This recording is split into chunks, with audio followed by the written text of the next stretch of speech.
जय हिंद। अब चूंकि आप लोगों का एक कमेंट आया था, मैंने स्रोत की वीडियो आपकी दी है जिसमें सिर्फ शॉर्ट ट्रिक्स ही दी हैं। शॉर्ट वीडियोस में भी मैंने संविधान के स्रोत का पूरा ट्रिक से आपको भी बताया है, लेकिन आप में से किसी ने मुझे कमेंट किया था कि सर एक बार पूरा वीडियो दे दें। कुछ लोगों से मेरी बात भी हुई तो उन्होंने भी मुझे यही कहा, तो इसलिए मैं पूरा संविधान का जो स्रोत है उसका पूरा वीडियो लेके आया हूँ। इसमें एक एक चीज पे हम बात करेंगे कि कहाँ से क्या लिया गया है बिना किसी शॉर्ट ट्रिक के। तो आप नोट करना चाहें तो आप वीडियो को पॉज करके पूरा नोट कर सकते हैं। मैं एक मिनट थोड़ा सा साइड में भी हो जाता हूँ।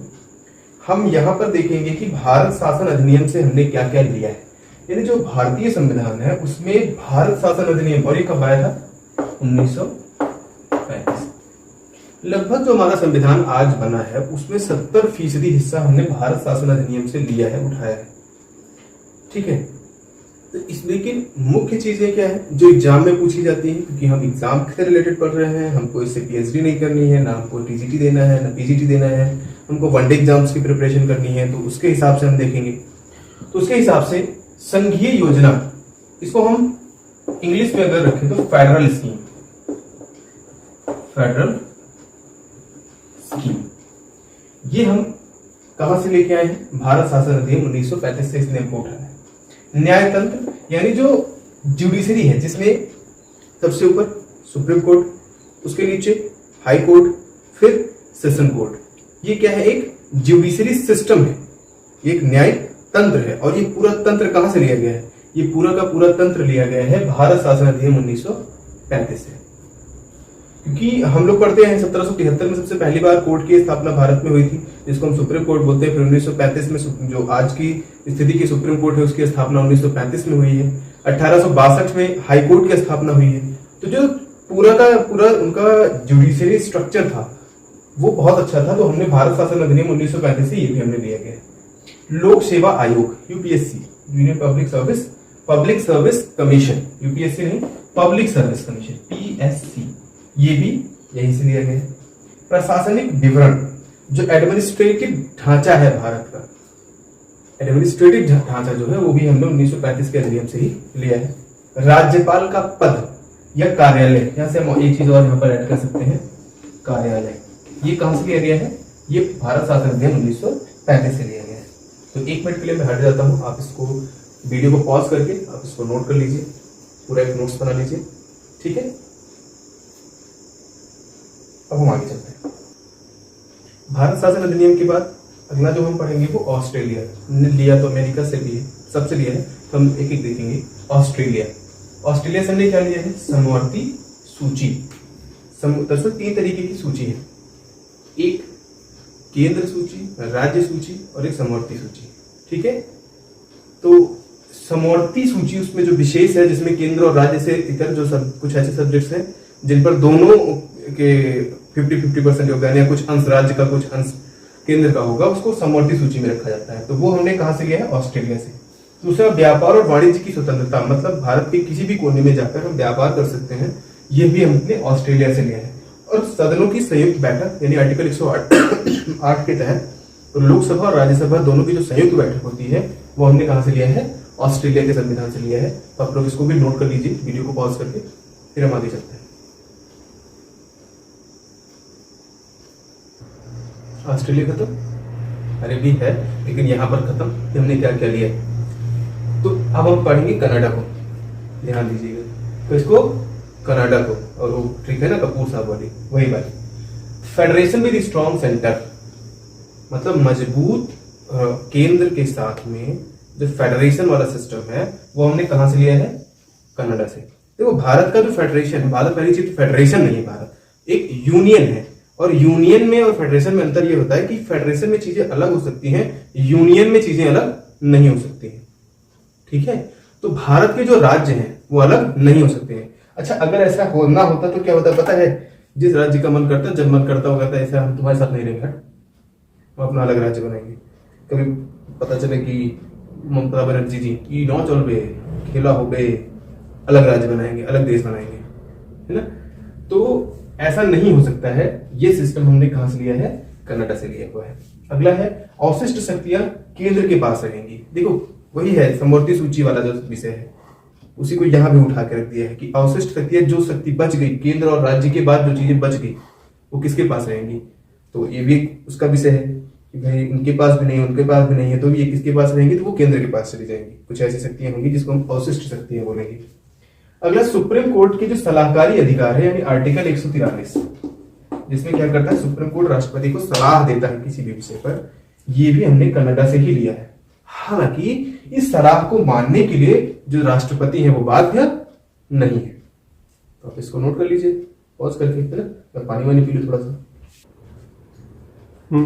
अभी आयरलैंड से हमने क्या लिया है, जिससे जो मिला संविधान निर्माताओं ने सबसे लिया खींच खींच के। उनसे भी मिला ना तो वहां से बांध के खींच लाए, ला के हाथ में लिखा। उनसे मिला, उनसे भी बांध के खींच लाए, लिखा उसे। दरअसल पढ़ा और जो अच्छी चीजें थी वो लेके आए भारत। जैसे राज्य के नीति निर्देशक तत्व, राज्य जो है ये किस तरीके से जो अपने लोग हैं उनकी देखभाल करेगा, ये जो है नीति निर्देशक तत्वों में बताया गया है। ठीक है। राष्ट्रपति द्वारा मनोनीत राज्यसभा के सदस्य, और सदस्य का क्या नामांकन, मैं तो भूल गया यार लिखना। जो राष्ट्रपति द्वारा मनोनीत राज्यसभा के सदस्य होंगे, इनका जो नामांकन होता है ये भी आयरलैंड के हिसाब से होता है। मतलब हद है ना कि इतनी छोटी सी चीज की नामांकन कैसे होगा, मनोनीत होंगे तो नामांकन कैसे होगा, खुद से बना सकते थे, अपना नियम बना सकते थे। नहीं, इसको भी कहां से लाए, आयरलैंड से खोद के लेके आए। मतलब गए थे वहां फावड़ा लेके, खोदा, तो फिर ये सब लेके आए। राष्ट्रपति चुनाव की विधि, यानी भारत में जो राष्ट्रपति होंगे उनके चुनाव का क्या तरीका होगा, ये कहां से लिया गया है, आयरलैंड से। हद है एकदम से। चुनाव का तरीका भी वहीं से लेके आएंगे, चुनाव भारत में करवाएंगे, भारत के लोगों का पैसा खाएंगे, लेकिन भारत का नियम नहीं लगाएंगे। ठीक है, तो वीडियो पॉज करके इसको नोट कर लीजिए। इस बार हम 3 देशों को देखेंगे और तीनों देशों से बहुत छोटी छोटी चीजें दी गई हैं। जैसे जापान से विधि द्वारा स्थापित प्रक्रिया, रूल ऑफ लॉ, ये कहां से लिए गए हैं, जापान के संविधान से। सॉरी, विधि द्वारा स्थापित प्रक्रिया को लिए गए, कैसे कानून काम करता है उस प्रक्रिया को कहां से लिया गया है, जापान से। जर्मनी से एक चीज लिया गया है कि आपातकाल में जो मूल अधिकार है वो खत्म हो जाएंगे। अच्छा, ये लेना बहुत जरूरी था कि आपातकाल लगा दिए, पता चले कि आम नागरिक ना बोल पाए। आम नागरिक बोलने लगेगा तो सरकार कैसे आपातकाल लगा पाएगी ना। तो आपातकाल तो लगेगा ही देश में, उसके साथ मानसिक आपातकाल लगाने के लिए ये जर्मनी से उठा के लेके आए कि मूल अधिकार जो है ये जब आपातकाल लगेगा तो खत्म हो जाएगा। ठीक है। यूएसएसआर यानी रसिया से क्या लिया गया है, मौलिक कर्तव्य, यानी हमारे देश के प्रति क्या कर्तव्य है, ये कहां से लेके आए हैं, मौलिक कर्तव्य कहां से लेके आए हैं, यूएसएसआर से। देखो, सरकार ऐसा नहीं है, संविधान हमें बहुत अधिकार दिया है, संविधान ने बहुत सारे अधिकार दिए हैं, और उन अधिकारों का दुरुपयोग भी लोग करते हैं, उपयोग भी लोग करते हैं, और कुछ कर्तव्य भी हैं, इसको कोई नहीं करता है। कौन चीज है, नहीं करेंगे, क्या कर लोगे हमारा। फिर प्रस्तावना में न्याय, दरअसल भारत की जो प्रस्तावना है उसमें 3 तरीके की न्याय की व्यवस्था की गई है, सामाजिक,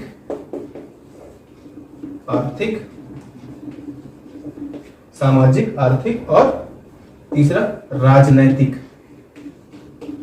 क्योंकि एक आदमी के साथ इतने तरीके से अन्याय हो सकता है, सामाजिक अन्याय हो सकता है, आर्थिक हो सकता है, ठीक है, और राजनीतिक हो सकता है। हालांकि भले ही कहा गया लेकिन ये होता है, तीनों होता है और होगा भी, है ना। हमारे आपके बस का नहीं है रोक पाना। हो सकता है कभी जब सबके पास सब समान होंगे नहीं, सबके पास एक बराबर पैसा होगा नहीं।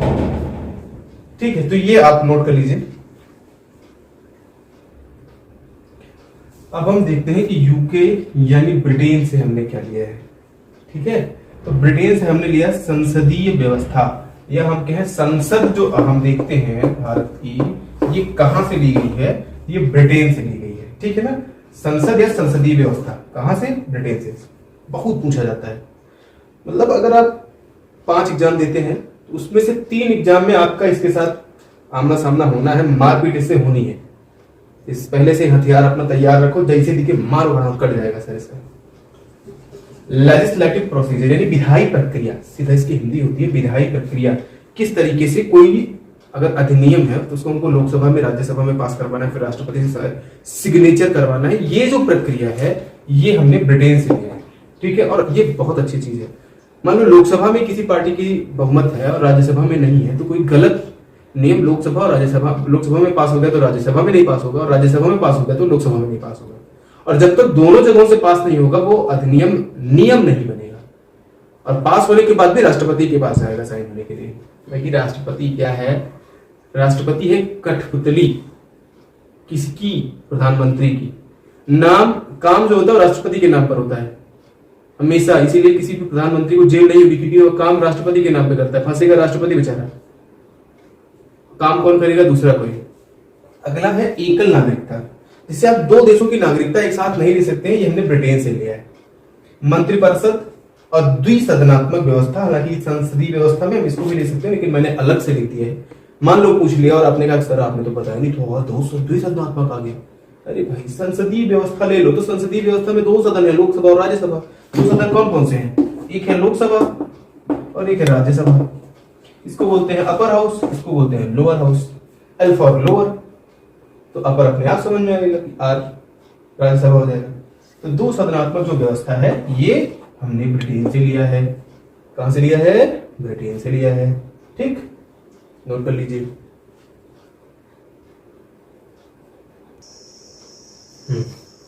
अब हमने अमेरिका से क्या लिया है देखेंगे।